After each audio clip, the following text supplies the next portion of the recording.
How's it going, everyone? It's CJ And Mandy. here from On the Grow, and today we're going to be interviewing James. James. Oh my goodness! Oh man, You you gotta post these outtakes. This is great. yeah, they are definitely going to get posted. So, James, if you want to go ahead and tell us a little bit about who you are, what your company does, and more about GiveBackGreens, we would love to hear that. Yeah, sure. First, both of you, thanks so much for even considering reaching out to us and doing this this hangout with us.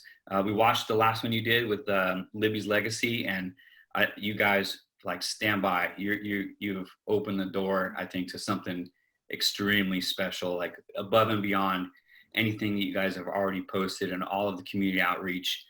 These hangouts with certain growers, I think that you have the knack to identify is coming your way and in abundance. I'm so thankful. That's so nice of you. It's so nice of you to say that. Thank you. Yeah, absolutely. You deserve all the accolades, both of you, for sure. And we'll get into why, I think, here during our hangout. So yeah, like you said, CJ, my name is James Givens, the owner, founder of GiveBackGreens. I work with my wife, Jennifer, and we have two kids, 11 and 12 years old, Cammie and Kale.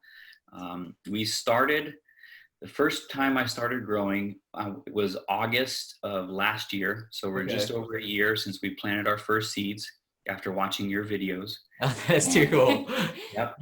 And we are now, Jennifer and I are both full-time, working full-time. I'm active duty military. Jennifer is working even harder with an employment law firm. But we're also doing this full-time, 7 days a week. That's for the last year. We haven't gone on a vacation or gone anywhere, at least not without having somebody help. So we're doing this full-time as well, and we'll see where it takes us.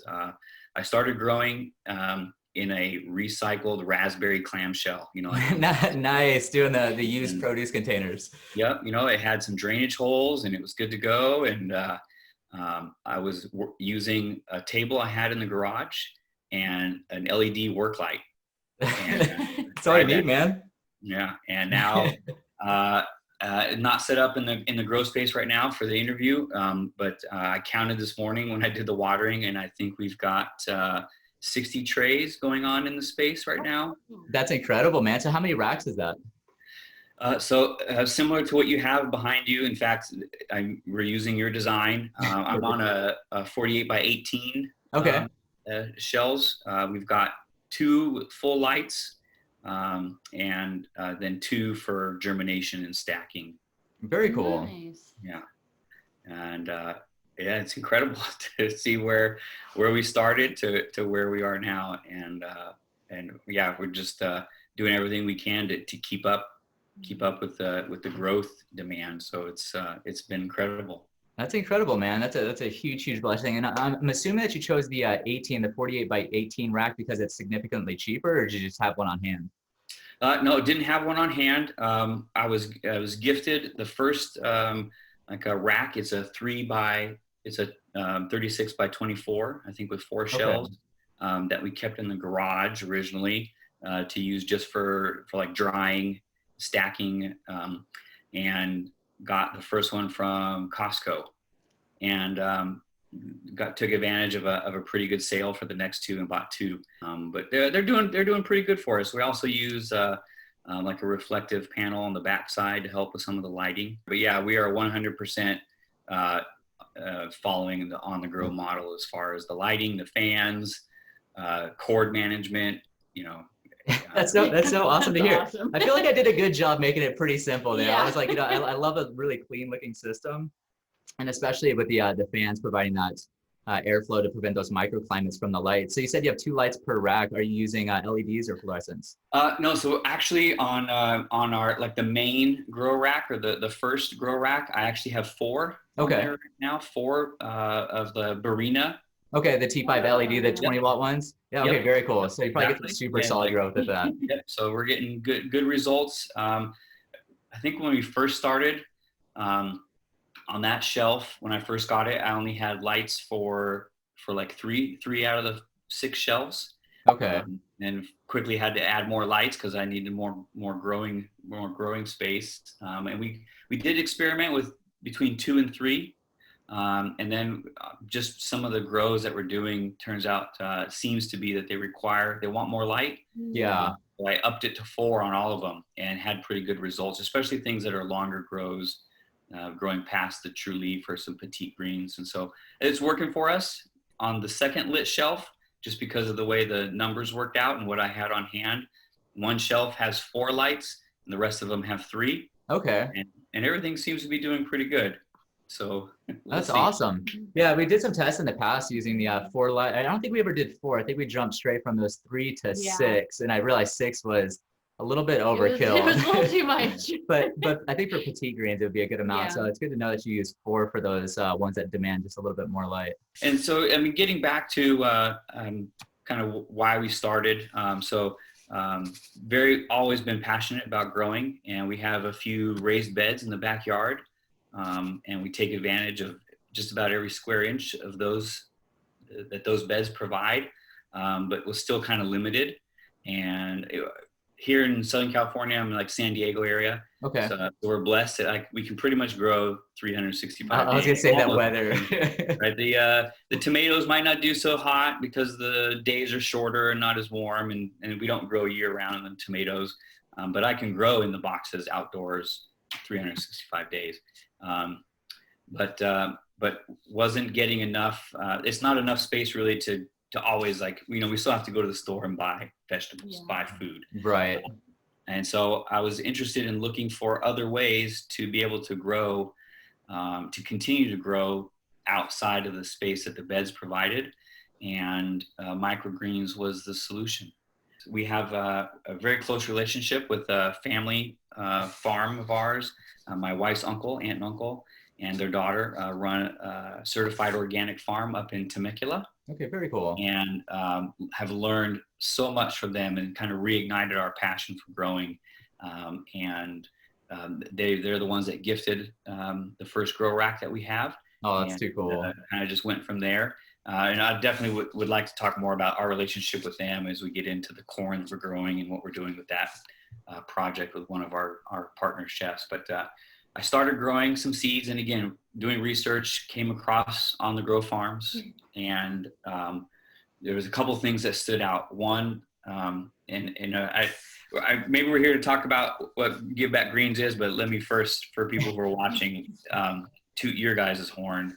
I appreciate that. Thank you. Yeah, for sure. The videos, the resources, the products that you provide is probably the most easily digestible product that's out there as far as a resource for growing and understanding what some of the trip ups might be, right? And so and the price is right. Your philosophy, your perspective of putting this information out for free is 100% a credit to where we are as a small business right now. That's incredible. Yeah. So thank you so much for that, for what you guys do for all of us, for the whole community that has jumped on board with On the Grow and is learning along the way. So we started growing, and the first tray, I'll never forget the first tray, again, in that little raspberry container. I did, appropriate seeding density, and I covered it with something so for blackout, right? And then I waited maybe 3-4 days, and I don't know, obviously I didn't watch enough videos or do enough research, but when these pale, pasty little white yellow things started growing, I said, oh, that's not right. And I threw it away. Something's wrong here.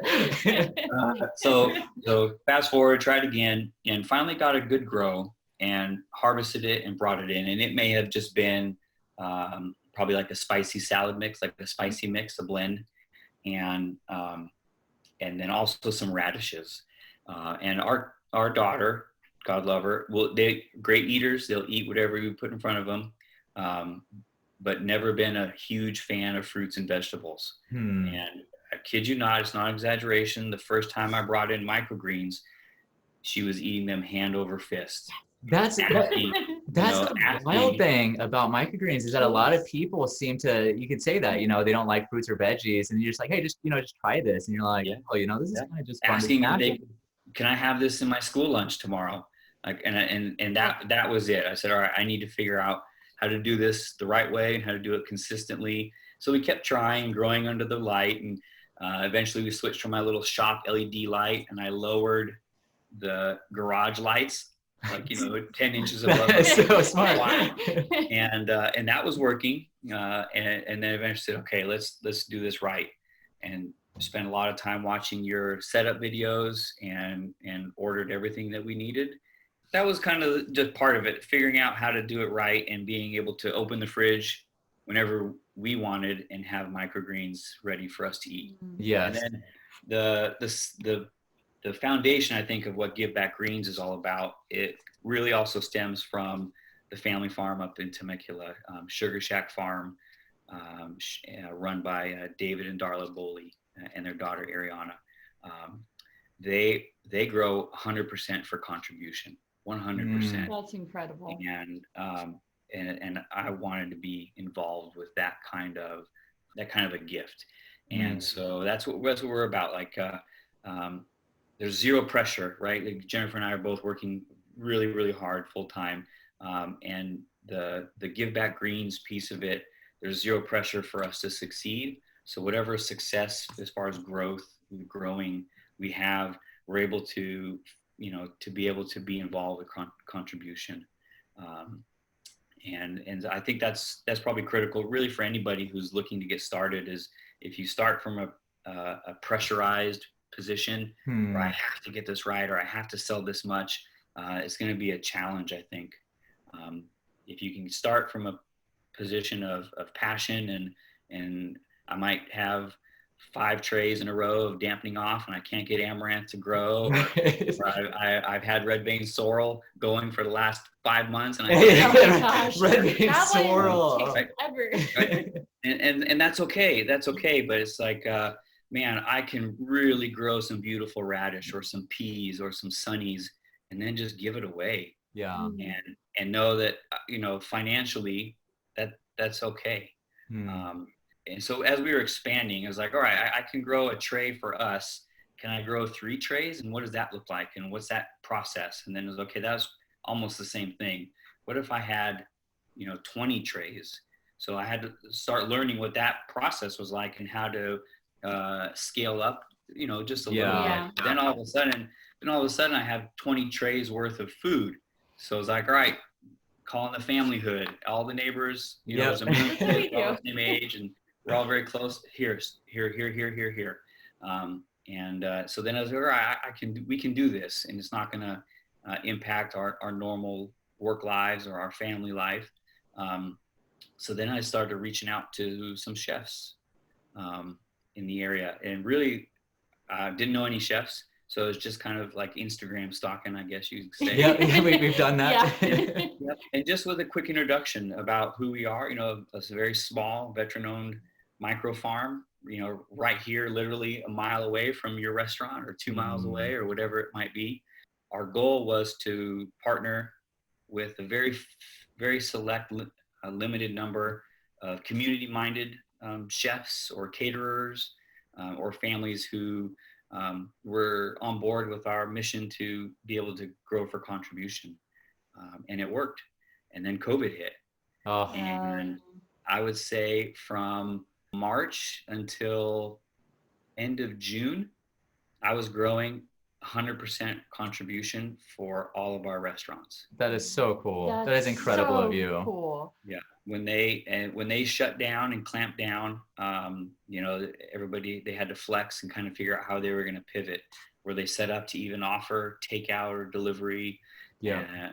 And so they scaled back a little bit, but I said, listen, like, if you can still use our microgreens or our flowers, I'll bring whatever I can and just take it. You guys do what you need to do to keep your people working, stay open, keep the doors open.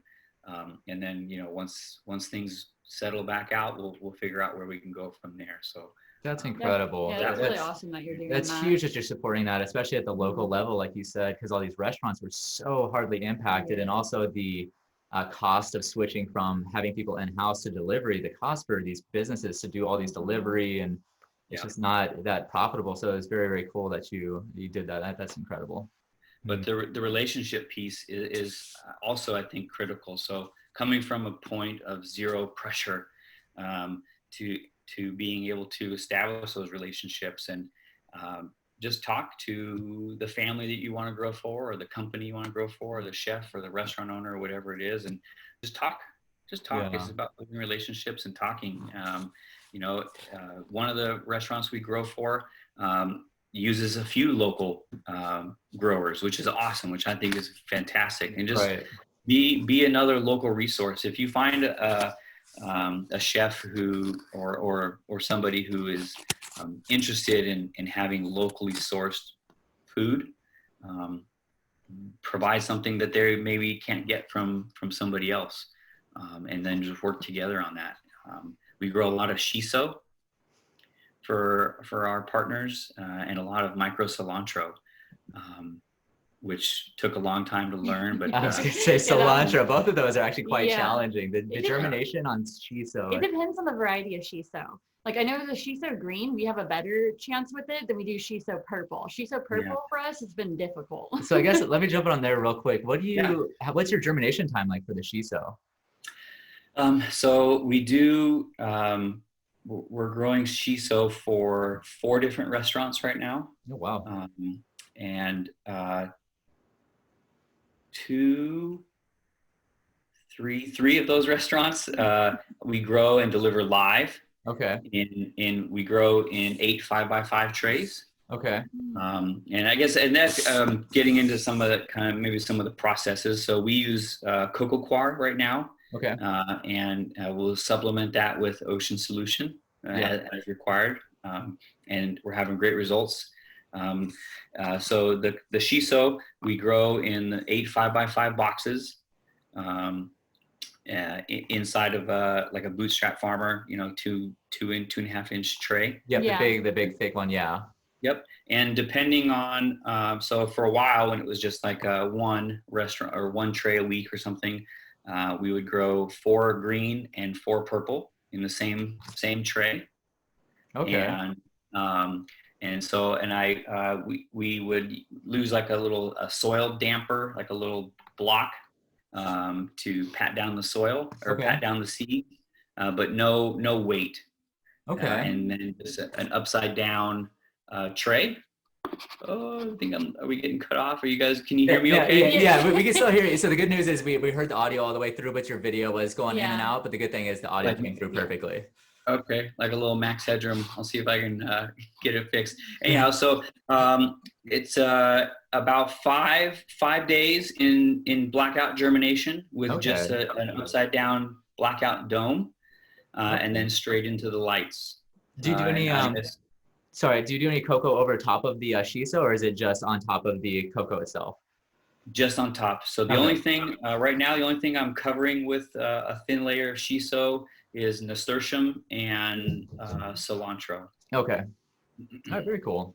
Yeah, and that shiso is about a 16-day grow, and that especially for the shiso that we deliver live, that allows, I think, kind of an optimal use. So maybe 16 days when we deliver, it's on slightly on the young side, but throughout the restaurant's usage of that flat, right? By the time, so we deliver, for example, we deliver on Tuesdays and Saturdays right now, every Tuesday and Saturday. So by the time that Tuesday tray gets to Thursday, Friday, it's probably really primed, and then that Saturday tray probably is used up by like Sunday, actually. So I'm curious to know more about the edible flowers, because that's something we've only talked about a little bit on our channel, and I wanted to dive more into that. What are some of your favorite flowers to grow? Like, what do I guess the chefs really like? Great question.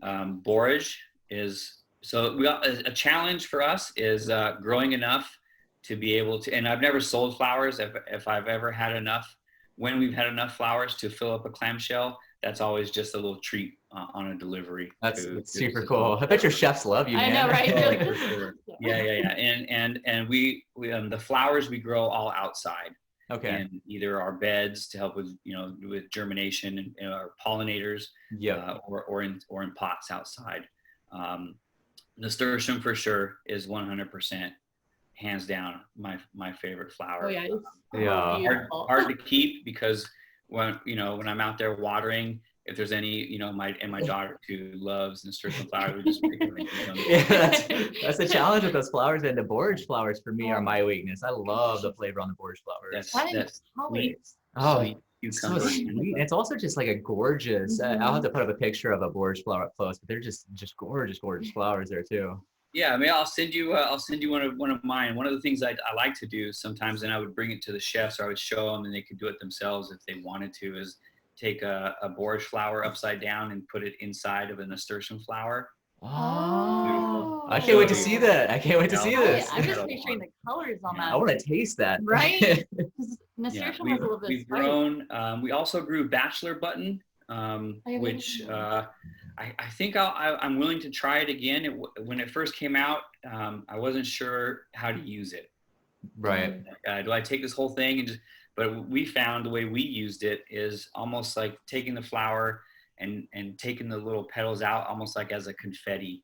Okay. Oh, To that'd be put onto a beautiful. salad, as opposed to just this big, carnation kind of looking flower. Like I'm not going to eat that, but Right. I'm not gonna shove that. yeah, the tiny little petals, beautiful, dark purples or lavenders and white.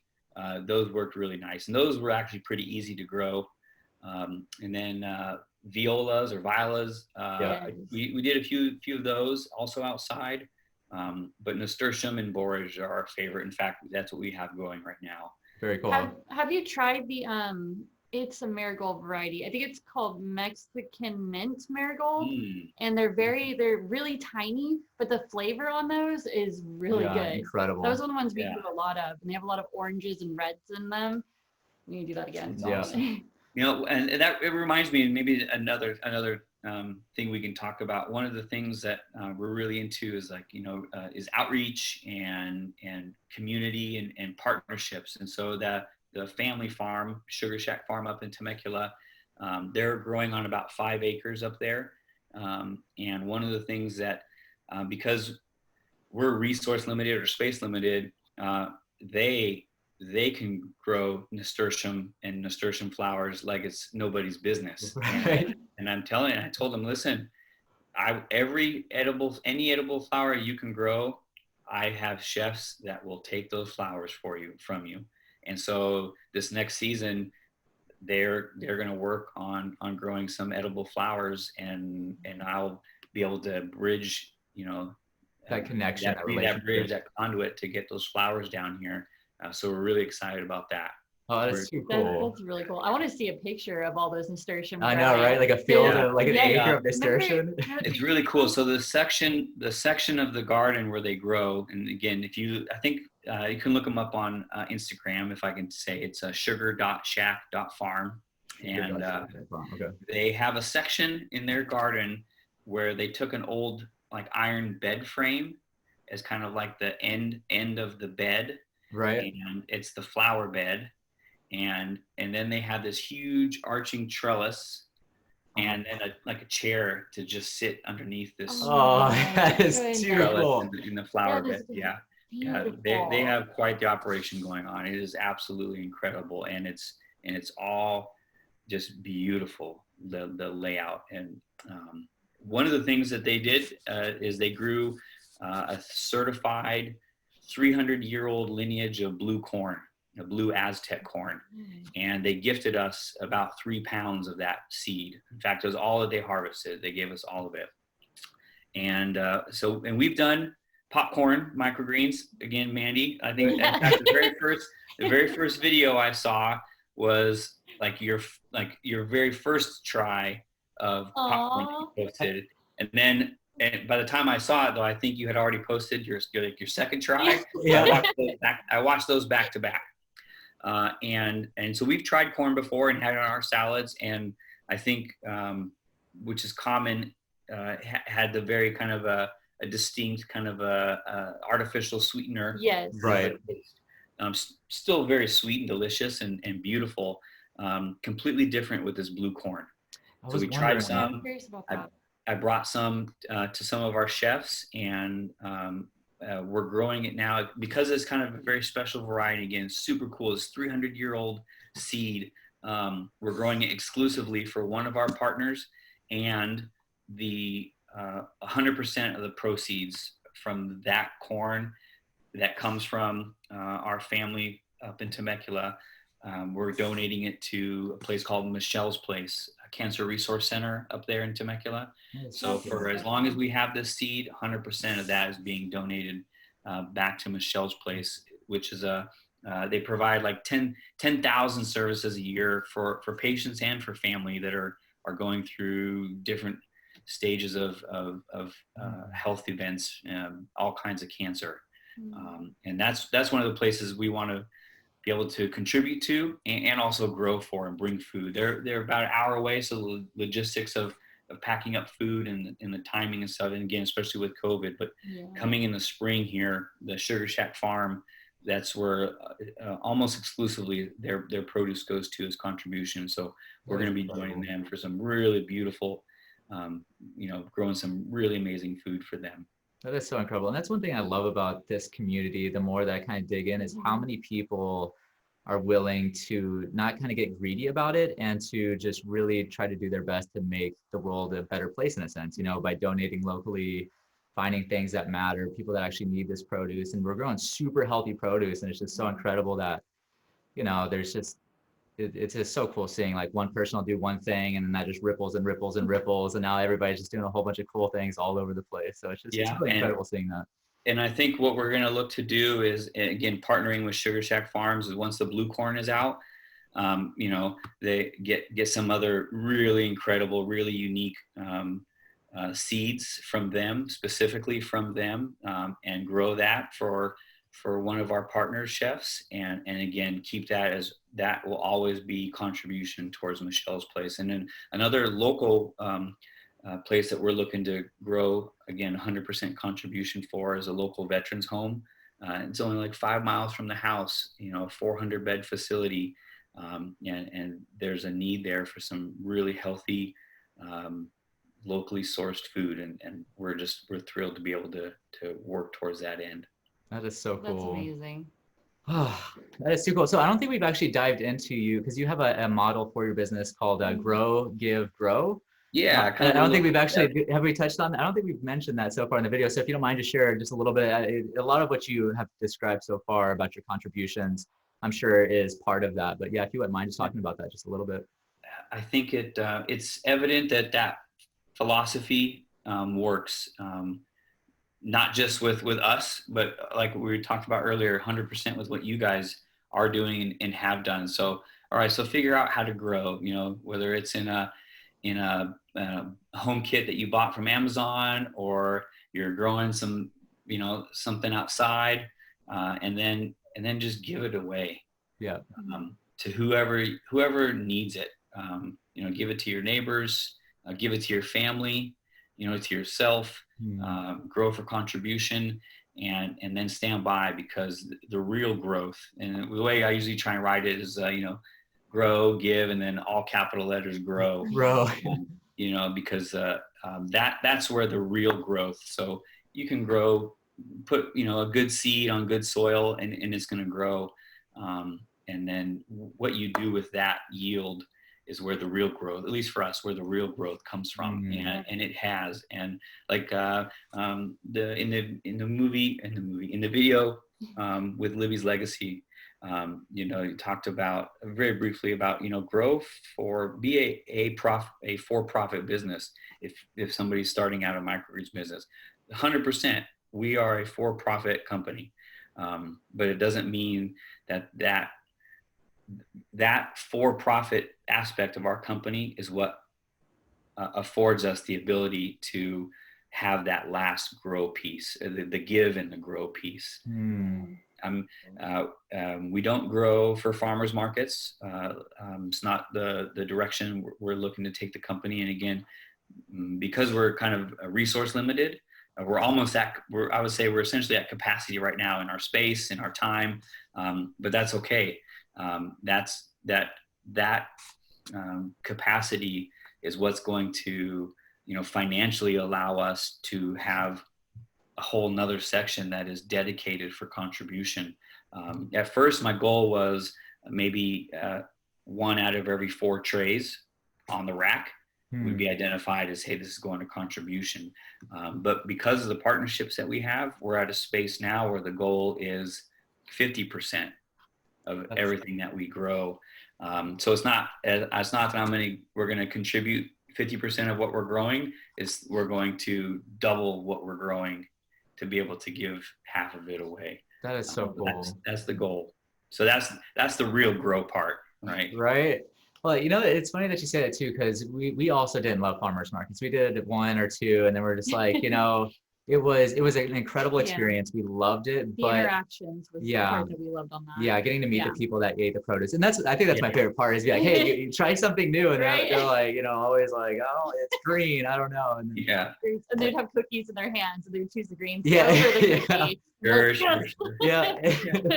So yeah, we just didn't love that. But what we loved was making the content, and through doing this, and for the longest time too, I didn't know how we were going to continue our YouTube channel doing everything for free, because it's like, everybody sells courses to sustain their business. And I think it was luckily the affiliate programs that allowed us to keep continuing to make these videos to where this is like our full time. We can continue to give, and the grow just happens, like you said. So all this giving is allowing us to just hit this big capitalized grow, And sometimes it takes a little bit, but it does come back to you. Yes. You just have to be patient and continue to just strive through that. Yes. That's like you're saying, Mandy. I think that goes back to that. You have to do it from a zero pressure, perspective. If you have no room for failure, then you're pretty much setting yourself up for failure. You have to be able to have that flexibility to do all the trials. There's we're not doing, I think, everything 100% the way it's done in all of your videos, but that's okay, because also, like you say, is here's how we're doing it in our space. This may or may not work for you. So take it from here. You use this as a plan to deviate from, but at least you guys are providing that base. Again, it's so digestible. It's so easy to replicate and to adjust or adapt to. Yeah, I'm actually glad you bring that up, because a lot of people are like, I'm following your exact rules and doing only a quarter cup. And I'm like, okay, hold on. Our space is going to be very different than your space. And, there's a lot of issues with people like mine aren't germinating as fast as yours and all this. And I'm like, okay, well, every space is not going to be the exact same. So I'm glad that you say that it's easily digestible. And then you're able to kind of see what's happening with ours and at what point the growth is that we introduce it to the light. So it may take you an extra 2 days to get to that point, but at least you can identify the crop and what its appearance is like before it goes into that light. So, very cool. So maybe I can talk real quick a little bit about kind of what our daily schedule or our weekly process is. You want to lead into it, like with the questions, that way we can do the cut? No, I think that's good. Cool. Put on. Double check. So right now, almost exclusively, we are growing in the thin trays. Okay, the shallow bootstrap farmer trays. 1 inch. The shallow trays. Yep. Except for our shiso, which is grown in the deeper with the 5x5 boxes, and all hand watered and all hand misted. So we were growing in the garage, relocated into our new dedicated grow space, which is another a room in the house. Yep. Completely a full-time grow space, but there's no dedicated water source. Yes. Oh yeah. No. Yep. So in there. But we do have a pretty nice mister. Okay. It's a 2-gallon mister with a brass nozzle. Okay, very cool. And so that's what we're doing for our germination and our top watering. And then once everything goes to lights, we're hand watering, bottom watering by hand. Yeah. And I'm sure you got like probably like we do like a 3-gallon bucket or 5-gallon bucket or something in the room that's I'm filled on with. I'm on a 2 5-gallon bucket rotation. Yeah, right yeah, now. that's what we got going on too. Yeah. And so we were using the compressed, like 11-pound Right. cocoa coir bricks. But probably for the last, I don't know, maybe 5 months or so, have been going with just like the 1 3/4 cubic liter The big old bag, expanded bags. Yeah. pre-fluffed. It just for me, it was just slightly more expensive, but it was worth not having to deal with. It, Uh, it, It takes a long time. It does. sometimes. Yeah, I've actually timed it a few times. If I sit there and I try to break up all that cocoa, it can take about 20 minutes. And that Yeah. 20 minutes is worth an extra few bucks to be like, Yeah. okay, I'm gonna, yeah, And I think also too, for me, maybe the consistency, yeah, just, Oh. and so we're going through a bag a week right now, which before it was like a bag a month. yeah. And so we may be looking into, I am going to try and do a small trial using like some Pro Mix and maybe switching to soil, Yeah.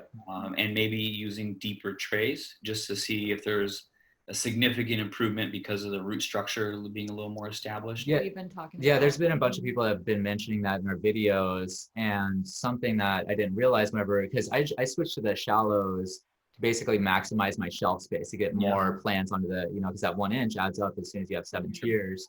So yeah, I'm actually really curious about that too, is how much the depth of soil or medium does benefit the growth of the roots and Because the aeration. we've even noticed with we have some endives growing behind us, Nice. and they went from microgreen stage into basically baby green stage. Yeah, so and they look a lot better than the ones that we have actually growing as baby greens in the shallow trays. Beautiful. That's beautiful. That stuff is great. I'm actually really excited about that one. That one germinated really well. That was our first time growing that. Bam, you guys can see this isn't a green screen behind us. Yeah, the last time it looked like that. It kind of looks like a green screen if you look at it. Yeah, that's great. I love trying new stuff. We have quite the vault of seeds right now, of things that we've tried and things that we grow on our own.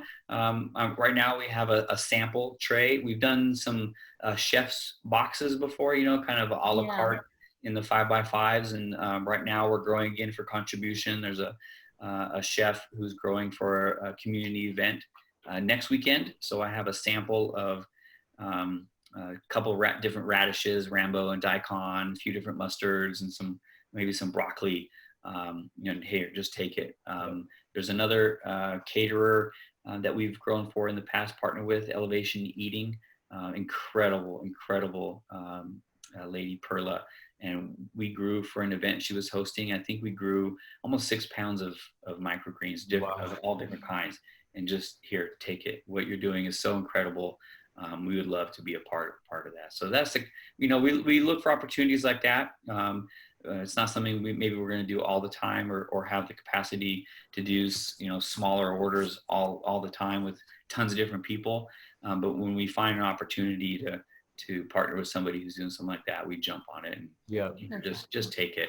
Also, I couldn't even tell you how many trays, like actual setup trays, that I've given away. People are like, how do you start that? And, here. And I always tell them, don't buy any seeds, at least not now. Like, take the trays, here's some cocoa coir, or go buy some soil. And then here's what I do, give it a try. And then when you're ready for your next type of seed, let me know. And we've done that for countless families and that is so incredible, man. I feel like you and I are very similar in that regard, because I just constantly give away trays as people come over. They're like, this is so cool. I'm like, here, take a tray, take a little bit of medium. You give away like everything. Anything in our house that he barely views, you're like, here, take it. I just like to give away my house plants sometimes. Yeah, but I love that. That's incredible, because then you're encouraging and you're empowering that family to then learn how to do this for themselves, that teach their kids, and they can pass that gift on to other people as well. And that's incredible that you're doing that. Yeah, absolutely. And it's usually here, start with peas. Like, if you can't grow peas, then I don't think we can't be friends. So try peas. They're going to be great. They're great on your salad. They're great sauteed, however you want them. And then we'll try something maybe a little more challenging. We'll do radishes. Those are pretty easy, right? And then, like, all right, now you're okay. You're ready for sunflowers, maybe, but be careful. Yeah. Yeah, I was gonna say, I was about to ask you, what is your opinion on sunflowers? Because sunflowers they go back and forth. Like sometimes you get a really good batch and they Yeah. germinate really well. They get all the seed holes off, and you're like, I got this. And then you'll get a new batch of seeds, and you're like, what happened? Yeah. Mold Yeah. is an I issue. think Yes, for it's us, really and mold. again, just like watching and rewatching and taking some notes on some of your videos, and there's a lot of good resources, and there are other folks out there who are kind of some of our mentors who are willing to share their experiences. Yeah. I've found some folks, and to their credit, want to see that you're trying first. They don't want, and it's also what your guys' videos provide is it's not a magic pill. Here, just do this and you will have a get rich microgreens business overnight. That's not going to happen. Right. But if you follow the information that's available, you'll have some really successful, excellent food for yourself. I forgot where I was going with that. No, But that's yeah, all right. It happens all the time. sunflowers. Actually, Sunflowers. So that I by watching and rewatching and watching what you guys are doing, I realize, I think for me at least, for our space, getting the pre-soak time is probably the most critical, and not over watering or over spraying to avoid like mold, specifically with the sunflowers. do you treat when you soak? Do you do like a little bleach or anything like that, or do you just do a regular soak? So sunflowers and beets or Swiss chard, we will treat very lightly with some food grade hydrogen peroxide. Okay. So those ones we treat. Peas we also pre-soak, but I haven't had any need to treat those. They're bulletproof, man. Yep. Speckled peas I'll do about 6 hours, and yellow peas or any kind of a frilly tendril pea, usually about 4 hours. See, and it's cool that you mentioned that too, because a lot of people are like, oh, peas do this for the exact same time across the board. And yeah, like you mentioned, some peas will get mushy over a 10-hour soak, whereas others can really absorb all that water and actually benefit from it. So it's cool that you mentioned that. Yeah. We grew some Ms. America recently to like a type of mustard, but with the most beautiful true leaf shape. I gotta find that. Where'd you get that seed from? That Ms. America, I think that one comes from Kitazawa. Okay. Or True Leaf, I can't remember, to be honest, right now. Probably 50-50 our seeds are from Kitazawa or True Leaf. But it's beautiful. You got to try it, grow it to at least the first True Leaf. It'll take about a month. But it's a kind of a very jaggedy tooth, feather shaped purple leaf. Is beautiful. Okay, yeah. That sounds beautiful. Yeah, Ms. America, it's a kind of a mustard. I also like growing wasabi mustard or wasabina mustard, depending on where you get it from or who you ask. Delicious. And we also grew some edible chrysanthemum, which is a beautiful true leaf. The first true leaf is incredible. It's really cool, kind of a piney, woody parsley flavor. Very cool. Yeah, we need to try that. I like that one that I can never pronounce. Shingeku? Oh, Shingeki. Yeah. So edible chrysanthemum. That's an edible chrysanthemum. The one? Okay. Yeah, that one, the leaf on that is beautiful. Yeah. It sometimes reminds me a little bit of carrot. The same Okay, kind of yeah. flourish of carrot. Yeah. We are growing. We also, so we have carrots. I tried growing it kind of like Nathan over at on the acre. Yeah. Like a little, not like microgreen carrots, but like miniature carrots. Yeah, we saw those. Yeah, we've tried that a couple times. I think that you really got to tweak the nutrients and the watering and the lighting. Everything has to be just right so that the plant says, all right, I'm gonna do everything just in a small scale. We are also growing a lot of celery, micro celery right now for one of our partners, which is really cool. Oh, that's incredible. I don't think we've tried celery. I think yet. we just got some celery. We're gonna try that. How is that germination wise? Is that pretty easy or is it? So that one, again, pretty simple. That one's in the dark for about 8 days. Okay. Depending on kind of overall germination, I might flip the lid upside down as an empty weight lid just for one day to kind of really force those. They're super dainty, and then flip it back over as a dome. But in the dark for 8 days, and then under the lights, that is about a month-long grow for us.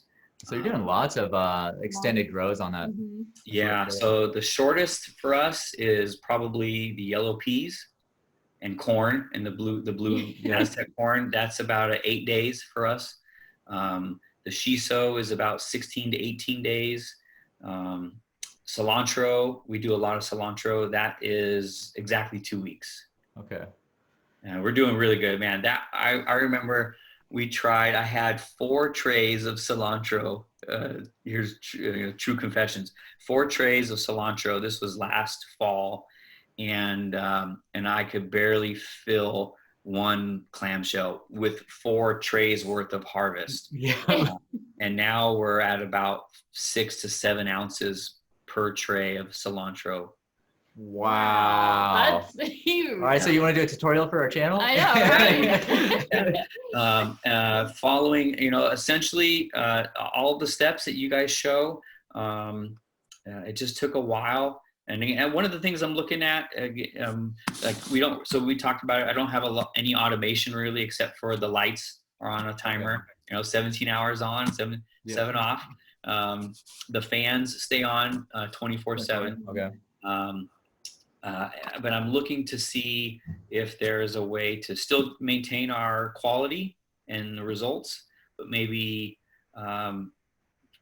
adjust the watering so that it's not morning and night 7 days a week. Yeah, that's something that it can get very, especially as the more trays you have, watering twice a day can be very time consuming. I remember out in the trailer whenever we had it completely stocked. Oh my gosh. With I don't remember how like 6 racks or something, just going out there to hand water every one of the trays. Yeah. It took us so long. It's a process, especially late at night too, having the trailer outside. Like I'm all warm inside. I'm like, I gotta go climb out in the cold. We go water for 40 minutes. There were times we forget. We're like, oh no, we gotta go run out there, and we go out like at 11 or 10:30, and we're not done until 12. Yep. We're like, oh man, that took a while. I think it's also part of the issue is I just start staring at the crops too. Yeah. I'm just like really expecting to go. It's like that. Yeah. It's fun looking at the root structures and looking at the plant's growth and like seeing all the change just within like a day. You can see so much happen, and it's so fun to watch them. I think that's another reason why a lot of people like them, along with kids. Yeah, it's really easy to just kind of follow along with instead of like it losing your attention. Yeah, over like a month grow or something. Yeah. Yep. Yeah. There's over the span of a growing season out in the field. There's not a whole lot of change day to day, maybe necessarily. And I think for sure that's one of the other quick topics is one of the things I think that has attracted Jennifer, my wife, to helping out more and learning is one, just being supportive. And if I'm gone late for work, if I'm flying for work or something, I'm not home, she can help with the watering or whatever needs to be done. But it specifically, I think it was one morning she helped me, or one evening, with misting some cilantro trays that were just coming out of stack. And so the next step is, sorry, 1 second, guys. You're fine. Sorry, guys. I'm also, not only am I Zooming, but the kids are or not homeschooling, but they're doing their school. We're all distance learning, 100% distance learning. So junior high. Challenging. Yeah. What was it? Oh, so Jennifer helping was she misted some cilantro trays in the evening, and we took them out of weight and flipped the lid over. And the next day, when all those little cilantro stems had popped out of the cocoa coir, and I said, "Here, these are those trays you helped me." And she was like, couldn't imagine the change, the amount of change just overnight. And so I think she thought that was really cool. And and the same with the kids. So the kids are great with helping with washing and sanitizing trays. And whenever they come in to help me water, I always ask them, what is that? What is that? And trying to teach them to be able to identify, both in the early stages of growth and, and as we go and deliver. And plus, one of our partners is really generous and will always donates a few sushi rolls when we go deliver. Oh, yes. Oh. The kids are always buying to be my delivery partner on those days. Hook them in with the food. I would do the same. For I know, free same. sushi, I'd be totally down. Have you Yeah. ever tried, we actually took some to a restaurant. You're not supposed to do this, but I took some of our own microgreens to a restaurant and asked the chef. I was like, can you, because it was whenever we first started growing and we grew some of the, it was actually a spicy Oriental mustard, which tastes a little bit like wasabi. Mhm. Like, can you mix this into a sushi roll for us? Because I just want to see how it tastes. And he did. Yeah, It was, that's oh, awesome. so awesome. It was so Yeah. good. The waiter kind of looked at me like, dude, I you know. can't be like handing me food. Be like, can you put this? Right. Well, I think it was that, and they were probably wondering, why are they carrying around a bag of little greens?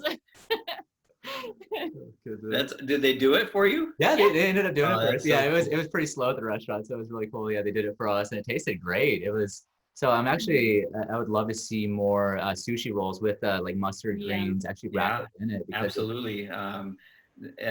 3 out of the 5 restaurants that we work with are either sushi restaurants or kind of an Asian fusion. Um, uh, we had an opportunity to go out to eat, probably the first time since COVID, for our anniversary birthday celebration. And we went to one of the restaurants that we're working with, and it was the reception we had. The chef came out and chatted with us just for a little bit because they were obviously very busy. But to be able to see our food on these plates was so cool. that is so And on the plates, on the tables, surrounding us. right. That It was sense so of like, neat. yeah, that was me. I did that.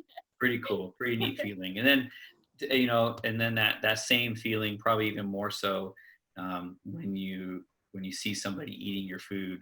And they know as soon as they taste it that it's so healthy and it's so good for them, and you gave it to them, and you're just giving it to them. Here, you eat this, you take this. It's such a great feeling. That's why we had such a hard time selling, because I was too bad about giving everything away. I'd always You always gave it just all just away. like the neighbors and Mhm. friends and family, just everybody that I can give it to. I just love that. And that's one of the blessings of having this YouTube channel, is that we donate all of our produce to everybody around us. So That's I mean, awesome. we also We eat eat. like crazy microgreen salads. I mean, there's like packed full of all kinds of different Yeah. brassicas and everything. And I put them and- in our morning smoothie every morning too. Oh, so we eat an insane. I actually wonder how much. Is there like a toxic limit to microgreens? Because I think that we're potentially crossing that boundary. all the chlorophyll, your skin's gonna Right, start turning into a big sprout myself. Where's it in a bit here? So that's incredible that you do that. You wanna? I have one question I want to ask too. What was it like getting your naturally the naturally grown Certified and naturally grown. Thank you. Yeah, CNG.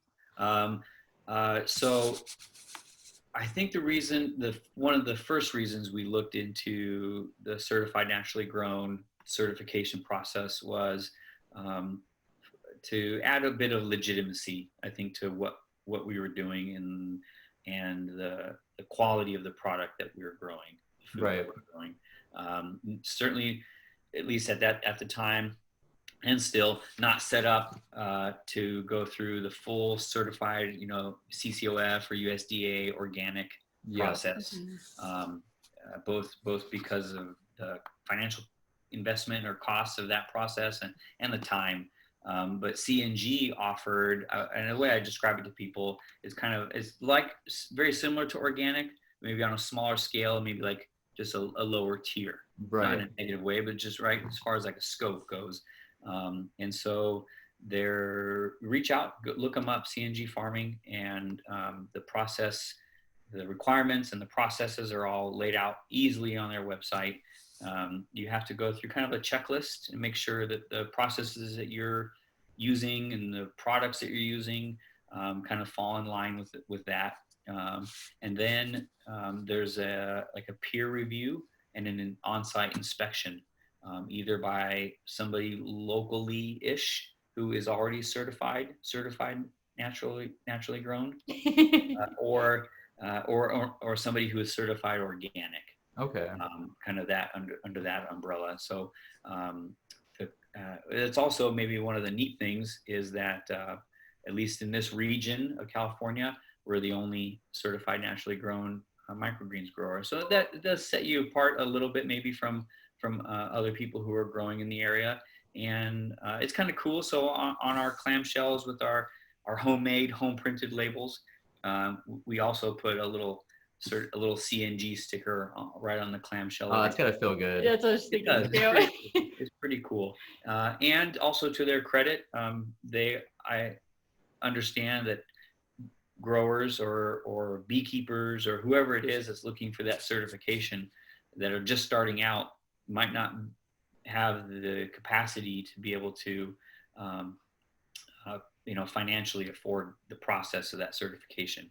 And they have, I can't remember what it's called, almost kind of like a grant, where they have kind of a pot of money where larger farms contribute to that, to be able to help smaller, just folks who are just starting out, like we were, get into that process and into that community, so that next year maybe we can help somebody else get into it. So it's a great community of growers and beekeepers and all kinds of people. It's awesome. That's incredible. And that's, again, what I love about this community is the fact that there's something in place to help people out that potentially don't have that money. It's like a reoccurring theme within this kind of sector, is all the giving. You get to help people get healthy and help them out just in general, right. which is really Yeah. nice.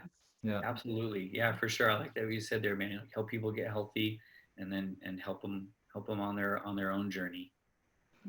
Perfect. Well, I think do you have to scoot soon, right? I do, yeah. Grad school, yeah. So, man, we're always busy. I was gonna say, the nice thing about Microgreens is, if you don't mind setting an alarm clock to get up early, whether it's 3 o'clock in the morning or 5 or 4 or whatever. So a few early days, the GiveBackGreens, majority of the work is done early, and it gives us time for normal jobs and school and kids and soccer and dogs and chickens and whatever.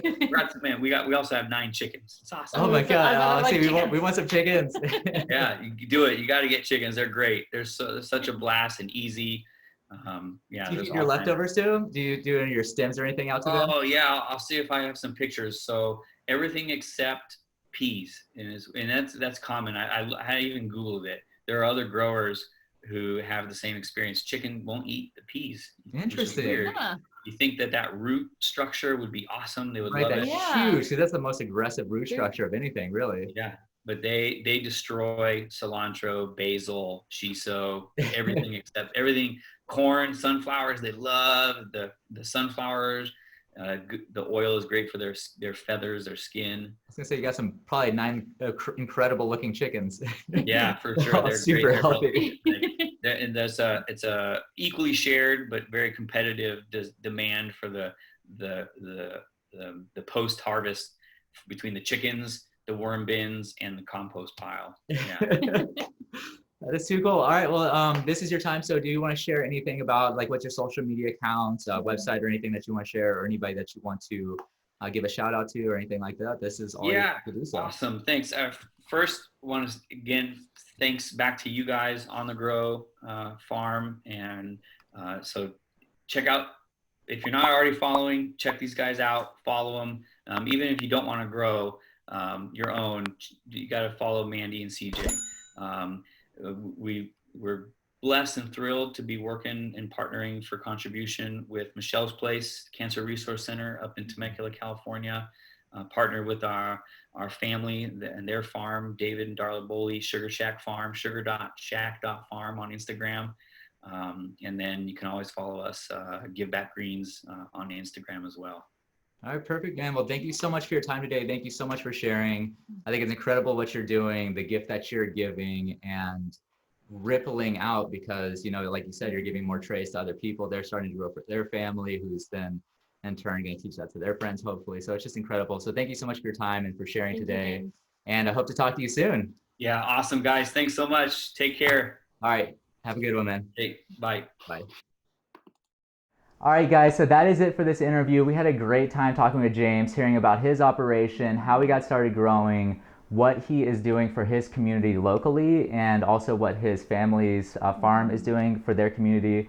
I mean, incredible that they're doing, I think he said 100% contribution. Yeah. So everything that they get, they give back in some way, which is just absolutely incredible. And one thing that I love so much about this community. Mandy, any closing thoughts from you?